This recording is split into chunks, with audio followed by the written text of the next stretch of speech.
Talk about two cases. First case is going to be the missing child from Navarre. 12-year-old Emily Navarro. She went missing on the 14th at about 5:30 p.m. Deputies got called to her home in Navarre. And there was a suspicious vehicle that was seen earlier in the area, a black Civic. So the girl did not have a cell phone or any way for us to track her location. And we believe she left voluntarily with the suspect, who's pictured here. We put out a BOLO. We got a FBI and FDLE involved, and we put out a BOLO, which is be on the lookout for the black car. And we coordinated with the Alabama Bureau of Investigation, and they located the car on I-65 near Montgomery. And Jeremy Aceveda Sierra was taken into custody. The child was unarmed. He was arrested for interference with child custody. But the investigation is ongoing, and currently there may be some more charges pending against Mr. Sierra. So luckily, our investigators got right on it from the Major Crimes Division and followed it up really quickly, and it came to a good ending. We don't know where the final destination they were going to, but they were caught in transit, and the girl is fine, which is the main thing, and he's in jail, which is a good thing. So do you all have any questions about that one? Pretty cut and dry? Yes. Did the suspect and did the victim know the suspect prior to the incident? I believe they were on social media. They knew each other. I think that's the way they made contact prior. And you guys said that you caught them outside of Montgomery, Alabama on Yes. I-65. Correct. And you don't know where they were headed? No, not this time. And as I said, the main thing is the girl's fine and he's in jail where he needs to be. So that's the two main things. So the girl was returned back to her parents? Correct. Yes, sir. Did you say what time they were found, roughly? Yeah, they were located, do we know a ballpark time, Rich? I can't even see it just one second. When he was picked up? About 5:30. So, 5:30. I got the word about 4:30. 4:30 the following day? Yes. Okay, so yeah, Less than 24 hours for. less than 24 hours. Less than 24. Yeah. Do we know what they did in that time period? Well, you know, the investigation is ongoing, so if more charges come out, we'll update it, and but right now, we don't really know everything. Okay, we ready for number two? Number two, picture. This one is in reference to a sexual predator, and let me tell you, we're about to show you his picture. This guy is what we consider in police vernacular to be a dirtbag. That's the easiest way to say it. This guy is already a registered sexual predator, not an offender, a predator. And he gets arrested for 20 counts of child pornography, which he had on his phone. And some of the images, which we will not discuss, I can tell you, kids as young as 2 and 3 years old. So, Dirtbag A, right there, is in our jail where he needs to stay. Obviously, he can't help himself, apparently, because here you are, a registered sexual predator, and you still have child porn, and you're still looking at child porn. So, yeah, I don't even know how to describe that. But more charges are pending because we have all the images off his phone, and we got 20 that were confirmed as child porn.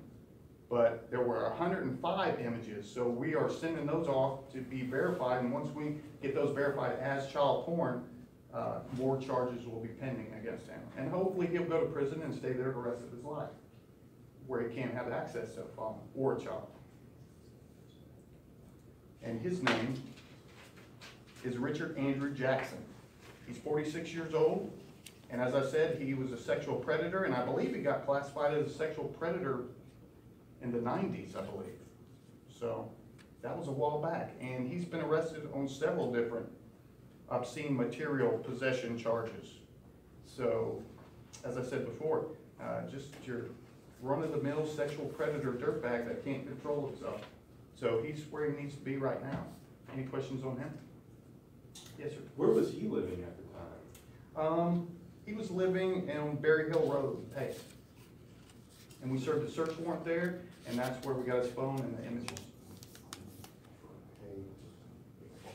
did you get a lead to find out that he was still doing this? Well, actually, somebody saw some images on his phone and turned them in, and that's what led us to him. Was it like child porn stuff that got him designated as a sexual predator, or were there other?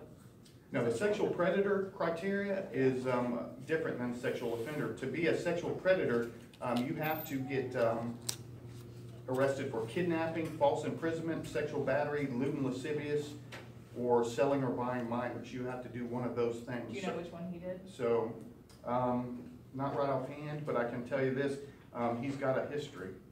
He's got a pretty big history when it comes to child crimes. And and I would venture to say it's probably gonna be 794-011, which is a sexual battery, but.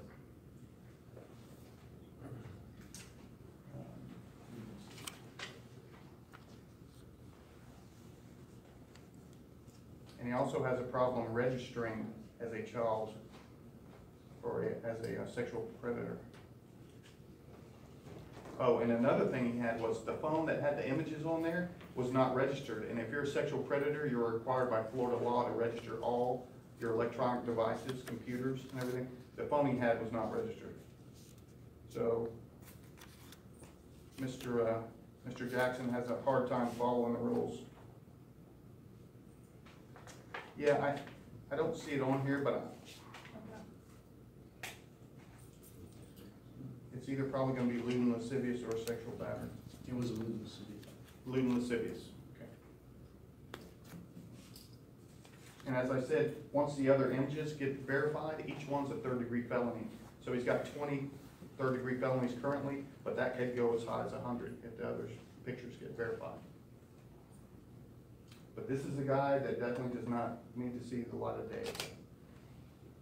So if he wasn't registered, like what kind of safeguards do you guys have in place? Like, do you kind of go out and check on that We do, regularly? we go, yeah, we do. We go out and check their last addresses. If they're not there and they haven't re-registered, then we will find them. We'll get a warrant for their arrest, make them famous, and we'll arrest them for failure to register.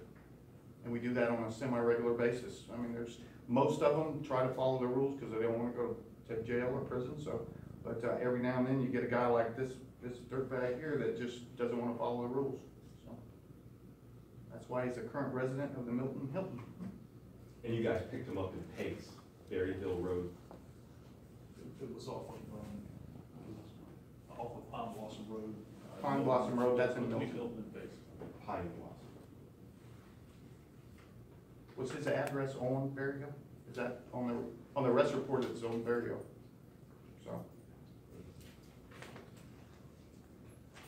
5800 Timberline is where we executed the search warrant there. okay.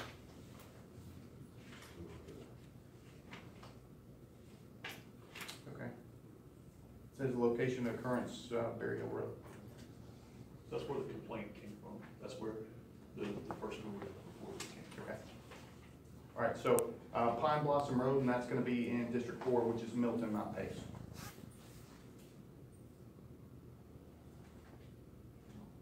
Any other questions? Did he have acted alone on this, or is there other people that you're investigating as well with this? As far as I know, he's solo. Yeah, just him. And when I say the investigation's continuing, it's in reference to the other pictures on his phone that hopefully we'll get information back on, and he'll be charged for every single one.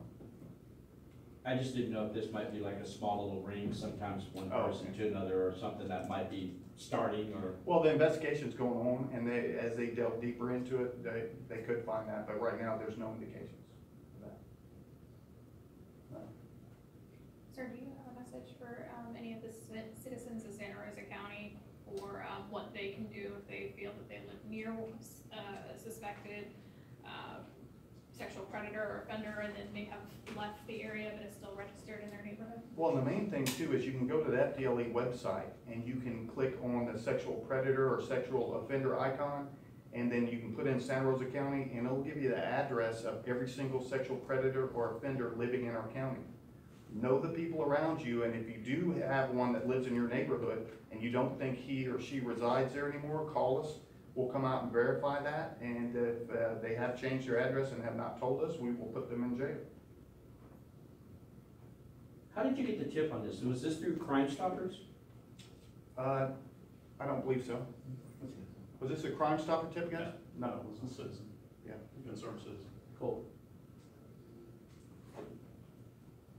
You're awfully quiet today. Don't have anything to do on it. We good? Anything else you want to tell us? I think that's Sheriff it. Johnson, may I ask you Sure. a question about another incident that's being reported on social media? There was supposedly a woman who may have been the victim of an attempted kidnapping at Navarre Pier. Do you have any information on that at this point in time? No. Okay. I haven't heard that. Okay. Okey dokey, thank you. Thank you very much.